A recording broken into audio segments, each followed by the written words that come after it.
Bismillahirrahmanirrahim. Inevitably, the more influential and the more loved and the more significant a human being in history, the more that person attracts enviers, detractors, those who are frustrated by their difficulty in pushing over this great image.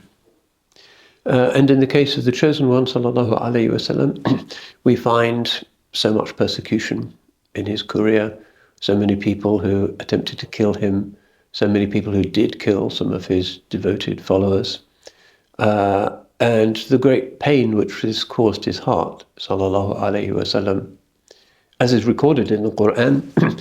But as he is reminded, "Inna kafaynaka al-mustahzi'in," we are sufficient for you against the mockers. Inevitably, in times like ours, times of tumult and discourtesy and ignorance about the sacred, there are plenty of repetitions of old stories. And we find that much of this pertains to the fact that the chosen one, sallallahu alaihi wasallam, was not the kind of religious sage who fled to the mountains and meditated forever in a cave. He did go to the mountains and meditate in the cave of Hira, and he did still love the practice of khalwa, of seclusion. And we know that his long prayers were the prayers that he did at home.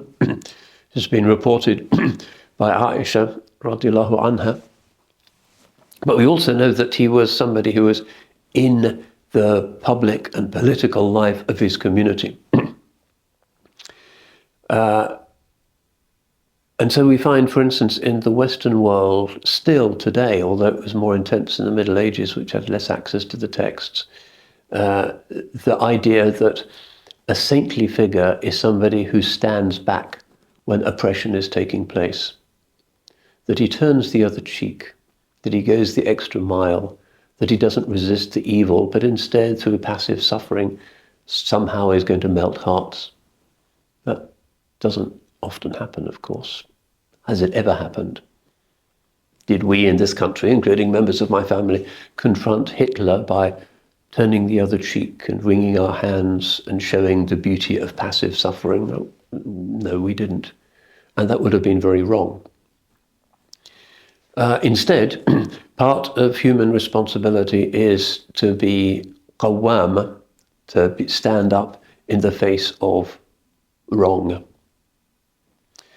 And the highest way of doing this is to endanger your life by struggling against the tyrants, against Pol Pot and Hitler and Stalin, because otherwise, if good men do nothing, evil will prevail. So we find very often people say the Holy Prophet should just have suffered forever and watched everybody being killed and idolatry prevail, and that would have been nicer.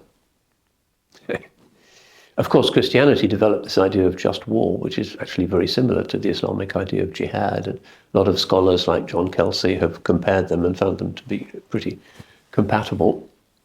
That it is morally necessary that sometimes you take up arms in order to defend what the Quran calls the mustad'afin, the weak, those who are made weak, to defend the widows and the orphans. And this is an important part of the Quranic insistence that we take our moral lives seriously. But what we find in the campaigns of the Chosen One, salawatullahi wa salamuhu alayhi, there's a huge contrast between the modern wars that Western people regard as having been just and heroic, and the way he fought. So, the Second World War, maybe 80 million people died, and the Royal Air Force and the American Air Force were pummeling German cities and killed 600,000 civilians. And it was appalling, but still we have our parades and our saluting of the flags and our war memorials in every village churchyard, and we regard that as having been noble, a just war, and in many ways it was. Hitler was defeated, something better emerged. 80 million. And then we find in the campaigns of the Chosen One, sallallahu alaihi wasallam, we actually have the names of everybody who died on all sides. And we find that there's somewhere around 670 people who die altogether. If you accept the Bani Qurayza executions, which are the work of Sa'ad bin Mu'adh and exceptional. That's extraordinary. That certainly fulfills all the categories of a just war. Unite a peninsula where people have been killing each other in tribal wars and vendettas and feuds for thousands of years and bring peace and unity to them with 600 casualties in a concept of warfare which was not the one that Westerners are so proud of nowadays, where you press a button and a city disappears, but instead is the warrior with his sword facing another warrior with a sword, and there's a kind of chivalric dignity to it. So the frequent complaint by people whose culture has been uniquely violent in the last 100 years or so that Islam has the idea of jihad and violence is in very poor taste, really. Very poor taste indeed. And one of the great miracles of history, the unification of this enormous, difficult area of Arabia with only 600 casualties. Strategic marriages also. People don't understand that in the pre-modern world and in Arabia, you can bring peace through a strategic marriage. Polygamy may be a necessary part of that. If it brings peace, saves lives, difficult really to argue against it. So it's actually quite easy to refute the kind of Lahabist, you might call them, negative stereotypes about Islam by pointing to how much better Islam did those things in its early days than the way in which the West has proceeded historically. Competition, rivalry, comparison, sometimes odious, but in this case I think it's an important way of overcoming the stereotypes. Wassalamu alaikum wa rahmatullah.